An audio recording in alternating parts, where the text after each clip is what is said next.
Lorsque j'étais sénateur, il m'est arrivé de rémunérer pour des missions précises deux de mes enfants qui étaient avocats, en raison de leurs compétences. C'était, et c'est toujours la loi, donc c'est légal.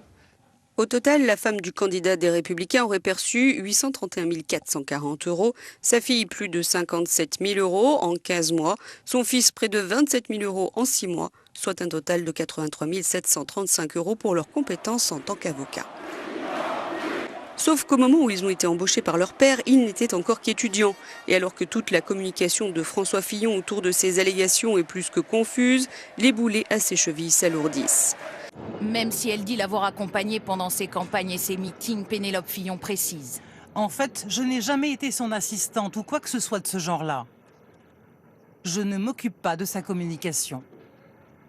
À ce moment-là, la discrète épouse du Premier ministre, toujours au second plan, était rémunérée comme assistante parlementaire depuis des années déjà, selon le Canard enchaîné.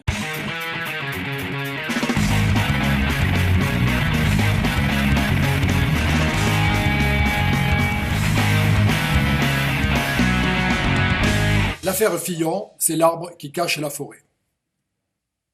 Il est clair que dans l'interview que nous avons tous vue, où Pénélope Fillon déclare à la journaliste qu'elle n'a jamais travaillé pour son mari, on comprend bien qu'il s'agit d'une mère au foyer qui suit son mari dans sa progression politique, mais qui n'y participe pas outre mesure. Et en tout cas, qu'elle n'a pas une activité qui va justifier le règlement ou le versement d'un salaire. Donc on peut raconter tout ce qu'on veut, la justice peut suivre son cours, les journalistes peuvent adoucir la chose, les hommes politiques proches de la droite peuvent également nier ce fait en disant mais non, c'est un scandale politique, c'est la chasse à l'homme. Il n'y a pas de chasse à l'homme, il y a tout simplement une vérité à admettre. François Fillon, vous avez abusé de la confiance des Françaises et des Français. Et bien sûr que Madame Fillon, on le voit, on le comprend vite, elle n'est au courant de rien. C'est son mari qui décide de tout. Il est rigide, on le voit, sévère. Il l'est avec les autres. Il l'est sans doute avec sa femme, avec ses propres enfants. Il l'est moins pour lui-même, ça c'est clair. Donc Pénélope Fillon, mais à coup sûr, elle n'est au courant de rien. Elle ne savait même pas qu'elle était salariée. Ça se trouve, bon, j'ajoute ce petit ça se trouve, mais elle ne le savait certainement pas. Donc aujourd'hui, ça lui tombe sur le nez. Elle ne s'exprime pas. Qu'est-ce qu'elle peut dire, cette femme? Rien. Elle est victime, oui, elle est victime. Elle n'est pas victime des manipulations de la droite, de la gauche, de ceux qui ne peuvent pas piffrer François Fillon.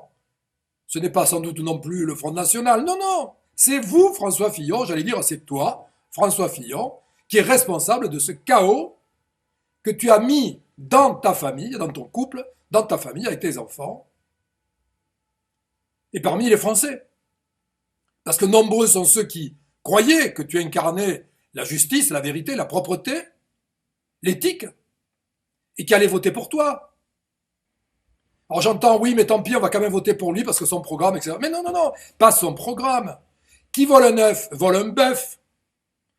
S'il amène des magouilles comme ça, au niveau, qui profite d'ailleurs à sa famille, à lui-même, si ces magouilles-là, il sait les organiser pour lui, imaginez ce qui doit se passer, je ne dis pas ce qui se passera, mais ce qui doit se passer dans son environnement politique proche, le copinage, les camarades. Mais ça doit magouiller un max. Donc, je vous laisse à supposer ce qui se passe à l'échelon gouvernemental et des hommes politiques, en tout genre, de tous bords. Vas-y que je racle et que je ratisse tout ce qui reste dans les caisses. Et ben là, bravo. Alors là, on a vraiment envie d'avoir un homme comme ça pour gouverner la France.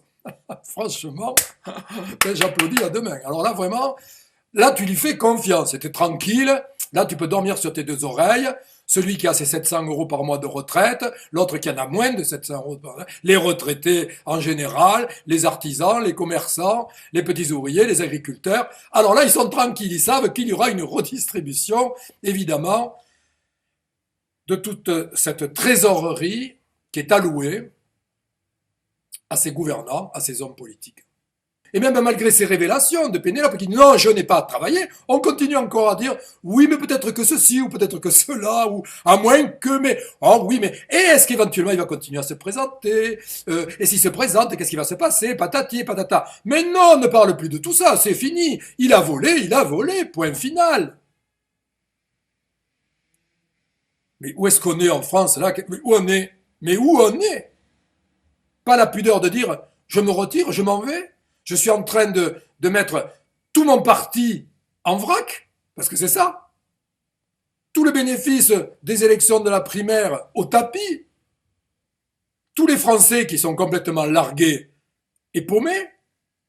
Ah, pour le coup, le voilà. Le vrai jeu qui est fait pour le Front National.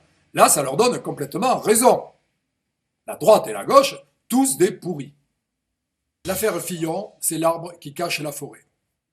Alors on vit chaque jour comme le dernier. Et vous feriez pareil si seulement vous saviez.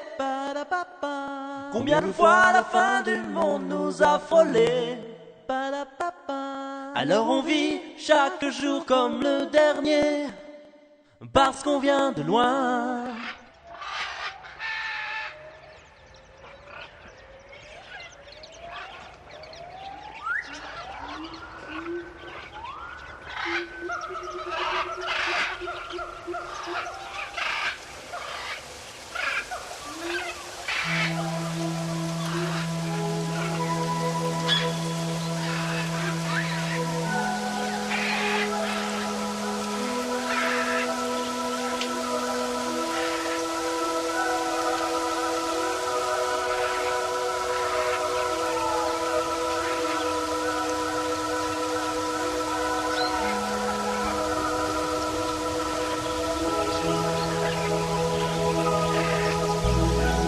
Comment expliquer qu'ils se laissent photographier là?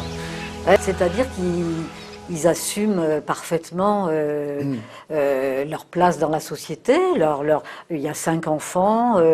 Là, c'est le château qui symbolise la dynastie familiale en train de se construire. C'est le château qui symbolise la transmission des patrimoines de génération en génération. Et ce qu'il faut savoir, c'est que ce type d'image où les corps, la mise en scène entre le social objectivé dans le château et le social incorporé dans les corps de cette famille sont en homologie parfaite. C'est-à-dire, tout le monde est droit redressé à une allure, en tout cas grande bourgeoise. On voit qu'ils sont faits l'un pour l'autre. Ils sont faits pour leur château, 3000 mètres carrés, 14 chambres, je ne sais pas combien d'hectares. Dont... 6 hectares. En un mot, il est raisonnable, François Fillon. Raison, mais pas passion. Et c'est pas par défaut, c'est tout à fait revendiqué. Raison, mais pas passion, ça veut dire quoi? Ça veut dire que c'est pas un agité, comme Sarko. Il le dit dans l'interview à Paris Match. Il dit, pour gouverner, il faut être équilibré, comprenez, équilibré, contrairement aux autres. Raison, mais pas passion, c'est ne pas être dans l'image, c'est être dans le sérieux, dans la réflexion. François Fillon, il a voulu faire des propositions très claires, très fermes, très concrètes. Suppression des 35 heures, suppression de l'ISF, baisse des charges, augmentation de la TVA, diminution du nombre de fonctionnaires. Donc il y va franco, mais il y va sans plaisir. Il y va avec cette espèce de retenue. Il dit qu'il veut la vérité pour les Français et qu'il la veut seule, qu'il la veut sans l'autorité de personne et de qui que ce soit. Écoutez bien.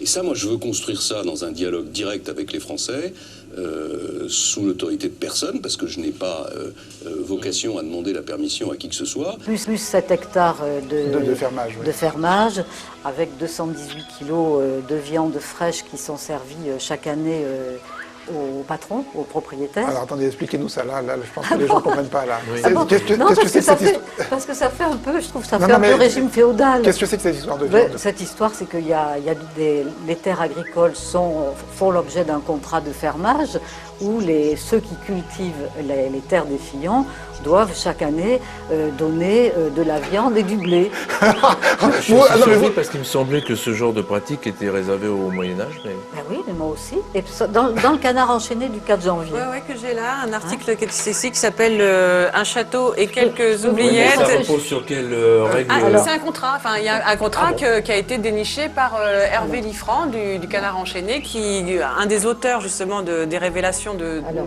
Pour faire court, donc ces champs et ces prairies sont alors mis en fermage auprès d'un couple d'agriculteurs, lointain cousin de Dominique de Villepin. Le contrat stipule que pour jouir de ces terres, la famille de paysans doit verser chaque année au nouveau seigneur de Bossé, donc François Fillon, un fermage à l'ancienne. Celui-ci est composé de 21 quintaux de blé tendre de qualité saine, loyale et marchande, et de 218 kilos de viande de bœuf de première qualité, poids vif.